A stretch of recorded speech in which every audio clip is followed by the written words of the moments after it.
Good morning, everybody. Hope you're doing well. Welcome to this week's version of our dad joke.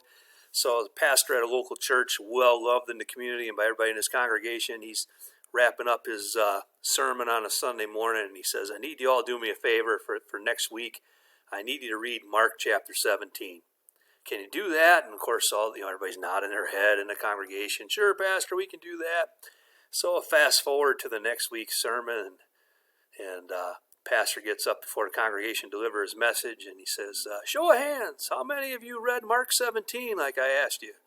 And every hand in the joint goes up. Everybody raises their hand that they read Mark 17, except for one little boy in the back corner of the church. And pastor says, "Young man, I noticed you didn't raise your hand." He says, "You didn't read Mark 17? The little boy shakes his head and says, "No, I did not, Pastor." He said, would you mind sharing with the congregation why you didn't read Mark chapter 17? And the little boy says, "Well, Pastor, I opened my Bible and I looked, and there's only 16 chapters in Mark." And the pastor gets a big smile on his face, and he says, "That's right, young man, thank you." He said, "There's only 16 chapters in Mark, and today's sermon's about lying.